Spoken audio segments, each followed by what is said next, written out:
Bonjour et bienvenue dans cette nouvelle émission de l'économie expliquée par mon père. Cette fois-ci, on va parler un petit peu d'économie. Oui, je me sens mieux, parce que Oui. le reste, c'est pas mon domaine, moi, je patauge. Donc, Charles revient des États-Unis, donc on avait envie de faire aujourd'hui une émission probablement plus courte parce qu'on vient d'enchaîner avec la partie sociologique qu'on avait fait avant sur qu'arrive-t-il à nos garçons, toujours en présence du DAF. Et Charles voulait nous parler un petit peu de ce qu'il a vu aux États-Unis et de ce qu'il ressent instinctivement, intuitivement, de ce qui pourrait arriver comme éléphant au milieu du salon. Donc voilà. Enfin, l'éléphant est au milieu du salon, mais les gens, pour l'instant, tournent autour en faisant semblant de ne pas le voir. C'est le principe de l'éléphant au milieu du salon. C'est l'éléphant du salon, c'est tout à fait. C'est, comme on dit, de 100-pound gorilla. Le 100-pound gorilla qui est là, et le gorille qui est là, et tout le monde fait semblant de... Non, mais voici où un gorille ou ça. Voilà, je vais vous dire. Je vais commencer en revenant un tout petit peu sur ma carrière. Bon, j'ai commencé en 71. Février 71, je suis embauché, et en août 72, c'est-à-dire un peu plus d'un an après, Nixon coupe le lien entre l'or et le dollar. Donc c'est Bretton Woods. C'est la fin de Bretton Woods, etc. Ce qui veut dire que depuis 1972, dans ma carrière, j'ai vécu complètement dans un monde de fiat monnaie, c'est-à-dire de monnaie dont la valeur, etc., était déterminée par les banques centrales. C'est-à-dire, si vous vouliez comprendre quelque chose à la finance, il fallait s'intéresser à ce que faisait la Banque centrale. Est-ce qu'elle allait monter les taux d'un quart de point, baisser d'un huitième, enfin bref, c'était... Donc il y a toute une industrie qui s'est créée d'analyser les banques centrales, ce qu'elles vont faire. Bon. Donc sur ces 50 dernières années, les 10 premières années après, de 72 à 82 à peu près, ça a été des années où les banques centrales, ayant fait n'importe quoi, puisqu'elles étaient libres, on a eu plein d'inflation. Donc on est arrivé avec Volcker et ensuite Greenspan, et on a eu 20 ans. Et oui, on a eu 20 ans de gestion correcte avec des taux d'intérêt structurés, des taux d'intérêt à 2 ou 3% réels tout le temps. Et donc l'économie marchait le tonnerre de Dieu. Et puis ensuite... Arrive Greenspan. Arrive Bernanke. Bernanke, voilà. Qui a eu le prix Nobel d'ailleurs. Et à partir de là, il y a toute une série de gars qui nous expliquent que non, ils savent beaucoup mieux que comment manipuler les taux d'intérêt et les taux de change pour avoir des meilleurs résultats. Et on est allé de désastre en désastre, plus l'euro. Avec 2008. Avec tout ça, bon. Donc, mon expérience, c'est 10 ans de n'importe quoi, 20 ans de succès, et puis 20 ans de n'importe quoi. Bon. Et alors, il y a à peu près en 2002-2003, je crois, je me souviens plus très bien, peut-être un peu avant, on va avoir une visite avec ton frère à Milton Friedman, et je demande à Milton Friedman, qu'est-ce que vous pensez de l'étalon or? Alors il me dit, on peut faire mieux, en se marrant, parce qu'il se marrait tout le temps, il était gai comme un pinson. Alors je dis, vous pouvez faire mieux, mais comment peut-on faire mieux? Il dit, ça c'est facile, on ferme toutes les banques centrales, on les programme l'ordinateur pour augmenter la base monétaire, c'est-à-dire la monnaie de banque centrale, de 3% par an, et on jette la clé dans le Pacifique avec interdiction d'en faire une autre. Et c'est le Bitcoin. Ça, c'est quasiment le Bitcoin. Donc, je m'étais dit, tiens, quand même, il exagère. Les banques centrales, c'est des gens sérieux, on en a besoin. Et quand je vois ce qu'ils ont fait depuis 20 ans, je me dis, c'est n'importe quoi. Alors, j'en arrive à ce que je veux vous dire. C'est qu'il me semble qu'on a prouvé qu'on ne pouvait pas faire confiance à des humains pour gérer la monnaie. Ce qui doit être la 10e fois dans l'histoire qu'on le prouve. Enfin, on a beau avoir des doctorats avec des mathématiques, etc. Les mecs, ils sont complètement nuls, ils font que des bêtises. Bon. Ça veut dire qu'on va repasser à un système automatique pour les soldes internationaux. Ça veut dire que le dollar va perdre son privilège impérial. Les États-Unis ne pourront pas avoir des déficits jusqu'à la fin des temps qui sont financés par les autres pays. Pourquoi non? Parce que les autres vont dire, écoutez, je veux pas de bout de papier vert, je veux que vous me donniez des vrais trucs. Donc, soit vous me... Mais ils vont se réveiller difficilement, parce que jusqu'à maintenant, on leur donnait du papier vert. Oui, et tout le monde était content. Tout le monde était content, mais comme il y a de plus en plus de papier vert, et qu'ils se disent, donc on arrive à la fin le papier vert facile. Le papier vert facile, exactement. Donc, et on voit qu'aujourd'hui, vous avez des discussions qui se passent entre la Russie, l'Inde, la Chine, le Brésil, l'Afrique du Sud. Et tous ces pays sont en train de réfléchir à une nouvelle forme d'organisation pour solder les déficits et les excédents des différents pays. Et ce que je sais, c'est que la solution qui a été retenue en 1945, c'est-à-dire qu'on créera un pays qui peut avoir des déficits tout le temps pour aider à la croissance, elle va être refusée maintenant. Parce que les États-Unis ont tout fait pour foutre en l'air leur dollar. En exportant le droit américain, en enlevant tous les secrets bancaires, enfin bref. Ils ont tout fait pour... Donc ça veut dire que ce qui arrive... c'est un système de gestion du commerce international automatique qui sera géré par les transferts d'or, de pétrole, de biens, j'en sais rien.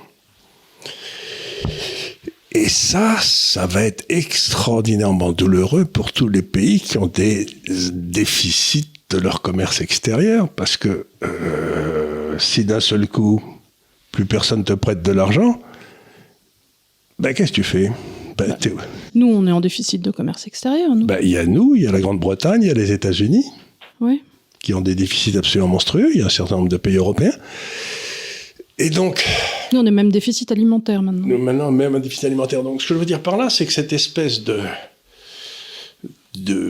sparadrap qu'on mettait sur toutes nos plaies depuis longtemps, d'emprunter, ça risque de s'arrêter net. C'est-à-dire qu'on va couper l'alcool au mec qui est en crise de délirium très mince, tu vois. Ça va être dur, hein. Ça va être dur, et on le voit arriver gros comme une maison. Alors, qu'est-ce que... Je reviens... Mais je réfléchis à haute voix, là. J'essaye... Dans mon métier, il y a des moments où il faut réfléchir sur ce qui est probable. Et je dis pas que c'est bien. Je ne porte pas un jugement de valeur. Hein. Je dis que c'est ce qui va se passer. Parce que... ça veut dire quoi ? Ça veut dire que, comme je l'ai toujours dit... Ici, dans les marchés financiers, vous pouvez acheter deux choses. Vous pouvez acheter un contrat, une obligation de l'État français, c'est un contrat, ou vous pouvez acheter une part de propriété, ma fameuse action Air Liquide. Bon. Ça veut dire que détenir des contrats aujourd'hui dans les gens qui ont des dettes importantes et des déficits extérieurs importants, ça vaut zéro. Ouais.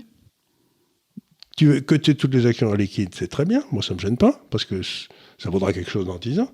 Mais l'obligation française, je ne sais pas ce qu'elle vaudra. L'obligation britannique, je ne sais pas ce qu'elle vaudra. L'obligation américaine, je ne sais pas ce qu'elle vaudra.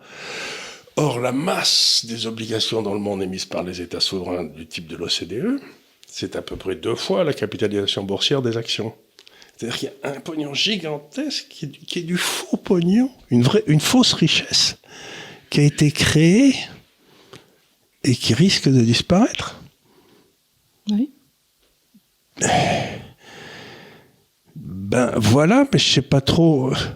Je voulais en parler aux gens parce que ce qu'on voit arriver, c'est un nouveau système. Ce nouveau système ne peut pas être avec la domination d'une banque centrale comme l'était la Fed.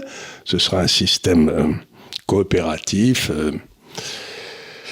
basé sur l'or et l'énergie, probablement. Ce sera un truc où il y aura entre les deux de l'or et l'énergie, qui va changer. Le précédent système favorisait l'endettement comme solution à tous les problèmes. Celui-là, l'endettement va devenir un poids mort, en quelque sorte. Si tu es endetté, ça a été mal foutu. Donc, je me dis, ça va se passer. Et je sais qui va perdre. Alors attends, parce que quand on s'est parlé au téléphone, quand tu étais aux États-Unis, tu m'as dit aussi la chose suivante. Tu m'as dit, je ne suis pas persuadée, peut-être que tu as changé d'avis entre-temps, c'était il y a 2 jours, que l'on arrive face à une telle récession dans les temps qui arrivent, pour la bonne et simple raison que la Chine va peut-être va a priori passer devant et tenir la croissance mondiale. Oui. Alors, si nous n'entrons pas dans l'horrible bear market annoncé... il continuera peut-être le bear market qui a été monstrueux sur les obligations et pour l'instant assez limité sur les actions, va peut-être continuer à être monstrueux sur nos obligations. Alors, imaginons, il reste monstrueux sur nos obligations. Les actions dites schumpeteriennes, c'est-à-dire de création type L'Oréal, Air Liquide, continuent leur vie. La Chine continue la croissance parce que, n'en déplaise à Sandrine Rousseau... Et l'inflation ne baisse pas. Et l'inflation ne baisse pas. Ce qui fait que nos déficits budgétaires, les dettes d'intérêt... Alors, quid de la charge de la dette ?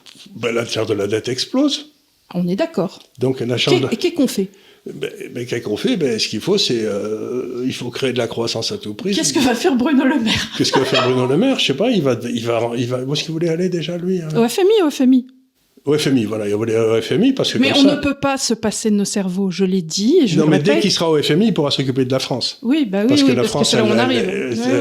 On va se retrouver au FMI, c'est ce qu'on disait toujours à propos de DSK en rigolant, on disait mais pourquoi il s'embête à tenter de devenir le président de la France avec la charge de notre dette, on va se retrouver devant le FMI, donc autant rester président du FMI. Ah, c'est maman. Non.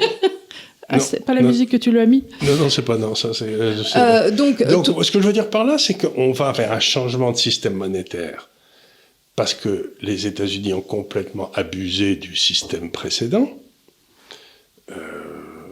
Est-ce que c'est pas aussi simplement un changement civilisationnel ? Oui. Puisque les civilisations Babylone, sont faites pour mourir au bout d'un moment. Donc on a eu cette prédominance d'abord de l'Angleterre. Oui. Puis ensuite du fils naturel de l'Angleterre. Les États-Unis. Et là, le monde se tourne vers l'Asie, peut-être l'Oural, on ne sait pas. Tu vois très bien que quand tu regardes ce qui se passe, écoute, s'il y a une espèce d'alliance de fait de la Russie, qui est le plus gros producteur de matières premières, la Chine, qui est le plus gros producteur industriel, et l'Inde, qui est le pays le plus peuplé au monde, ils ont l'air d'avoir des intérêts en commun, ces trois-là, tu vois ce que je veux dire ? Et nous, ça nous laisse un peu à l'écart.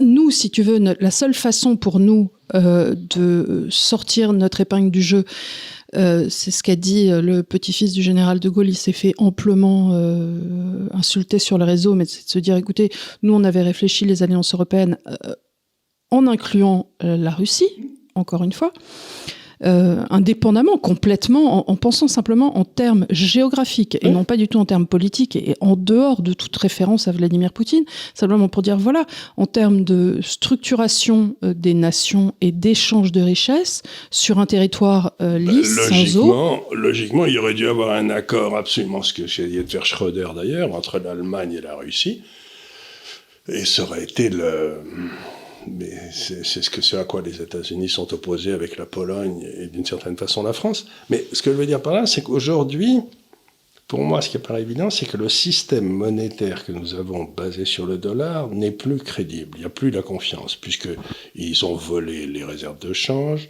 Le droit américain s'applique dès que tu utilises des dollars.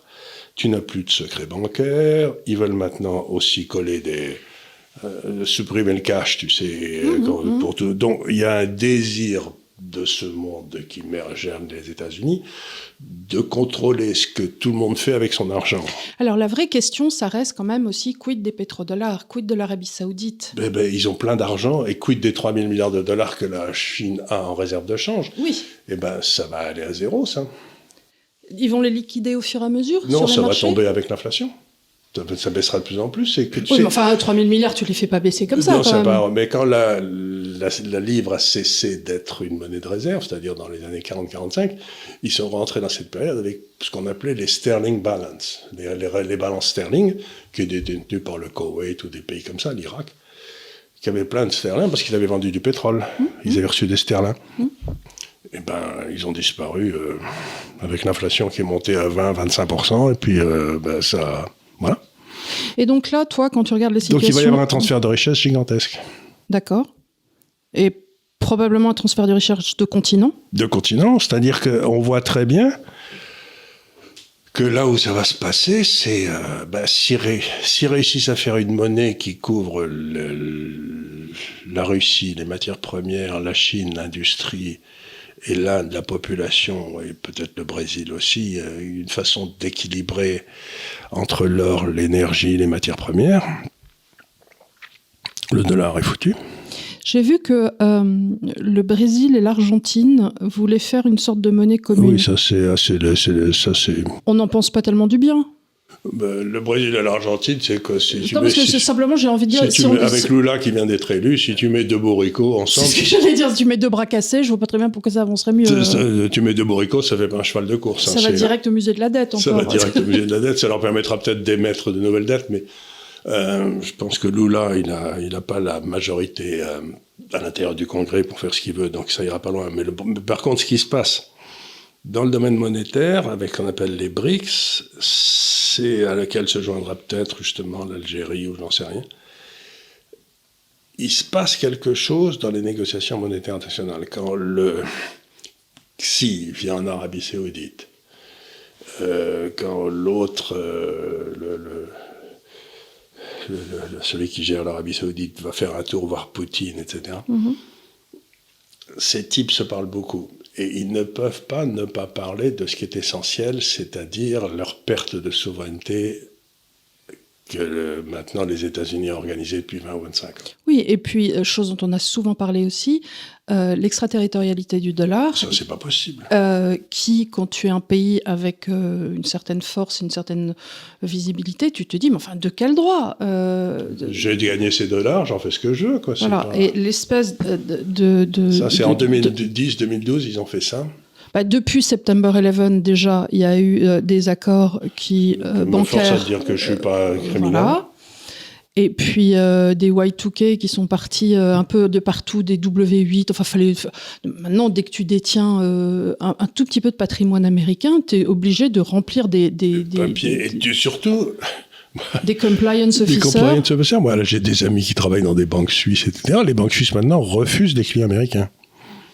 Parfaitement légaux, hein. On dit non, c'est tellement emmerdant d'avoir des Américains. Oui, ils sont obligés d'embaucher 5 types. 5 types pour suivre l'affaire. Donc, les États-Unis ont tout fait pour que ce système qui était assez souple, en plus, ce que je dis aux gens, mais c'est pas comme s'ils n'avaient pas imprimé des dollars, parce que sur la quantité de dollars qui existe depuis le début des États-Unis, c'est-à-dire 1760 ou je ne sais plus très bien, la moitié ont été imprimés, plus que la moitié, 90% ont été imprimés depuis moins de 10 ans. Quoi. Oui, c'est ça.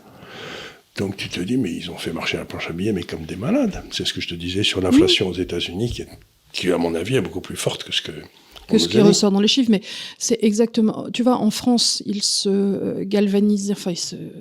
Oui. Gargarisaient, merci. Parce que j'étais galvaudée, mais non, c'est pas celui-là. J'ai mal rangé mes G.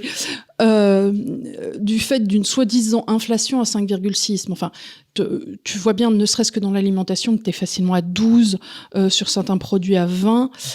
Et ça, c'est sans compter... Et on n'a pas encore compté l'électricité qui va augmenter de 15%. Voilà, et c'est sans compter aussi un autre phénomène, il n'y a pas de mot en français pour le dire, mais que les Américains appellent la shrinkflation, c'est-à-dire que tu achètes un paquet de pâtes qui auparavant était à 250 grammes, ils refont un packaging pour le mettre à 200 grammes, le prix reste le même, mais en fait, tu as 50 grammes de moins dans ton paquet. Et ça c'est une façon qu'ont les industriels pour aussi... Donc, ils refont un packaging et comme par hasard, tu vas plus avoir que 12 biscuits là où tu en avais 20 et ainsi de suite. Donc, c'est la vieille histoire que me racontait mon professeur d'économie, encore une fois à Toulouse. Ce qui était l'hyperinflation en Allemagne, c'était l'histoire d'un gars qui vendait des cordes, donc il recommandait des cordes quand les autres en avaient acheté, etc. Mais à chaque fois, il pouvait, avec la même somme, il avait de moins en moins de cordes, tu vois. Et puis à la fin, il n'en restait plus qu'une avec laquelle il s'est pendu, quoi. C'est l'histoire du trou, hein. Non, mais c'est exactement ça, l'inflation. C'est-à-dire que tu as de plus en plus de pognon, mais tu achètes de moins en moins de choses avec. Oui, c'est-à-dire que c'est la valeur de la monnaie qui baisse. Bah oui, parce que maintenant, regarde, tu dois payer 40 centimes d'euros, un tout petit carambar, il est tout petit. Moi, franchement, petite, j'avais l'impression que les carambars, ils étaient grands comme ça, et c'était 10 centimes. Après, c'est passé à 20 centimes, et maintenant, c'est 40 centimes d'euros, et ils sont tout petits comme ça. Donc, on a été eus. Voilà. Moi, à mon avis, il faudrait faire un indice des carambars dans l'histoire, parce que ça, moi, je me souviens des carambars quand j'étais à Amiens, là, de toute façon, les carambars, on va se mettre d'accord tout de suite que c'est le lobby des dentistes qui les ont inventés. Oui, qui les a créés. C'est très puis, clairement. Attends, je me souviens des gars, quand tu ouvrais le papier, il y avait des blagues dedans. Bien sûr, il y a la fameuse blague carambar, qui est tout là-haut avec tire un doigt. Avec l'almanach Vermeau. Donc, voilà. Mais tout ça, il faudrait que je demande à un de mes amis qui est un lord anglais, qui a une propriété dans la campagne anglaise et sur lequel il note tout ce qu'il a acheté chaque jour, de faire un petit indice des prix depuis 1930. C'est le fameux ami chez lequel vous étiez allé dormir avec maman, et maman s'était plainte quand même, en lui disant, c'est quand même un moment où vous alliez dans la maison, en disant, écoute, je dors un peu mal sur le matelas. Alors, il est allé voir dans ses archives, il a ressorti, comme ça, il est allé voir de quand datait le matelas en question, et je crois que vous avez retrouvé qu'il datait 1931. 1928 ou 1931. Mais il était tout neuf. Bref. Voilà, donc il n'y a pas assez de travail. Il doit être en crin encore. Oui, oui. Parce que ce que viennent de faire les États-Unis, c'est comme l'inflation a accéléré beaucoup, ils ont changé la méthode de calcul. Oui, bien sûr, c'est la base, ça. Changeons les méthodes de calcul. Changeons la méthode de calcul, c'est-à-dire à la place de prendre la variation moyenne sur 2 ans, ils la prennent que sur 1 an. C'est-à-dire que, par exemple, comme ils viennent de le faire aujourd'hui, l'inflation très forte qu'il y a eu il y a 2 ans, hop, à la trappe. Elle n'est plus dans les chiffres. Alors, l'autre chose qu'ils font très facilement aussi, c'est que, par exemple, pour calculer l'inflation sur les 20 dernières années, ils incluent un produit comme la télévision. Oui, c'est ça. Qui baisse de 90%. Qui a une baisse de 90%. Il est certain que quand tu achetais un poste de télévision 74, ça ne représentait pas le même poste pour ton budget de ménage que ça l'est aujourd'hui, où tu as des télévisions Proline à 60 €. Donc, voilà, ne serait-ce que sur ça, déjà, tu fous en l'air la visibilité que tu peux avoir. C'est pour ça que moi j'ai fait un indice de l'inflation, je le donnerai à tous ceux qui veulent d'ailleurs. Il faut prendre que l'alimentaire et le loyer. J'ai pris l'alimentaire et j'ai pris l'énergie. Le loyer, j'ai pas assez de statistiques longues. Ah, c'est ça, parce que les gens disaient oui, râler en disant mais pourquoi vous incluez pas le loyer, c'est le plus lourd poste et ainsi de suite. J'ai des statistiques aux États-Unis à partir de 50. Mais je voulais aller avant. Il faut demander les statistiques de Monsieur Piketty. Ah oui, ça, il le gars, il arrive à avoir des statistiques du loyer depuis 1612. Oui, non, mais du loyer, mais simplement de la rentabilité sur capital investi ou n'importe quoi. Mais je me dis, c'est là. Non, mais ils ont des statistiques genre sous Charlemagne, le gars. Genre l'indice de la poule au pot depuis Henri IV. Genre, mais d'où tu sors ça? Ça s'est fait à la main. Voilà. Alors qu'on n'arrive même donc, pas à avoir la encore une fois, pour moi, le truc important, c'est il va y avoir un changement. Et je dis aux gens qui ont des actifs importants en ce que j'appelle des contrats, le contrat, ça peut être aussi un contrat de location. Par exemple, tu as un appartement, tu l'as loué. Mais si la monnaie se pète la gueule de 80%, ça veut dire que ton niveau de vie va en prendre une sacrée gamelle. Oui. Tu vois ce que je veux dire? C'est-à-dire que c'est pas évident de se protéger quand ta propre monnaie est en danger. Là, et tu peux aller acheter de l'or, tu peux aller acheter du franc suisse. Tu es en train de décrire une situation qu'a vécue l'Allemagne, ou l'Autriche, que décrit Stefan Zweig dans la fin. C'est-à-dire que quand tu te retrouves en Wehrmacht, je sais pas, en 32, tu fais quoi pour t'es propriétaire, t'es liquidé, t'as des actifs que tu loues, t'es liquidé aussi. Alors le seul truc qui était quand même important que tu m'avais donné comme notion d'espoir, c'était que quelque part on n'allait peut-être pas vers une récession mondiale. Voilà, non, que la Chine allait peut-être empêcher cette récession et que. Mais le prix à payer, c'est que du coup, tout le monde, le raisonnement que faisaient tous mes clients, par exemple, c'était de dire, comme il va y avoir une récession, les taux d'intérêt vont baisser, l'inflation va baisser, donc ça va aller beaucoup mieux. Mais là, si la Chine redémarre, les matières premières, par exemple, le prix du pétrole ne vont pas baisser. Donc l'inflation ne va pas baisser. C'est-à-dire qu'on aura plus d'inflation parce qu'on aura plus de croissance, parce qu'aujourd'hui, on est à la limite de... Donc c'est pour ça que les gens pensaient que le risque était sur les actions parce que leurs bénéfices allaient baisser dans la récession. Mais s'il n'y a pas de récession, le risque, il est sur les obligations. Mais toi, tu as toujours dit que le risque était sur les obligations. Oui, bien sûr. Donc malinx le lynx, donc de toute façon... Ça ne change pas, mais je me dis, tiens, j'ai peut-être plus raison que je le pensais. Plus raison que je le pensais. Encore plus. Encore plus. J'ai de confirmation. Voilà. Donc c'était ça que je voulais dire, c'est qu'il se passe quelque chose qui va arriver dans le domaine monétaire et que ça sera le passage du bâton. Ça fait 500 ans que l'Europe et les États-Unis dominent le commerce de l'argent. J'en ai souvent parlé ici. Et on va rentrer dans une période où on ne va plus dominer le commerce de l'argent.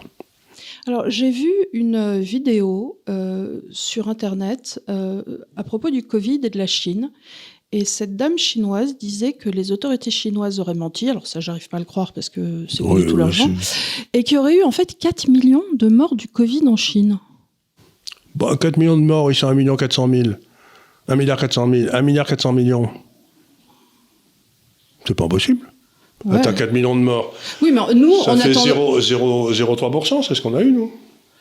Ouais, c'est juste que ramener à leurs chiffres... 4 millions de morts, c'est pas... Oui, mais sauf qu'ils n'ont pas du tout communiqué sur ça. 0,3, ben oui, mais si tu veux 4 millions de morts, en plus, ils devaient tous avoir 75 ou 80 balais. Mais 4 millions de morts en Chine, si tu veux, si je veux dire, c'est normal. 1 400 millions. Attends, 1 400 millions. Donc, s'il y a 4 millions de morts, 4 millions, 40 millions, 400 millions, ça fait 1%. Donc, ça fait 0,3% de la population, exactement ce qu'on a eu. Ouais, tu as raison. Donc, il n'y a rien de... Oui, parce que, alors elle disait, vous vous rendez compte, les crématoriums fonctionnaient en plein régime. Enfin, elle décrivait comme si c'était une scène de fin du monde. Alors peut-être qu'ils étaient effectivement équipés pour un influx, parce qu'en général, les gens ont la gentillesse de mourir de façon...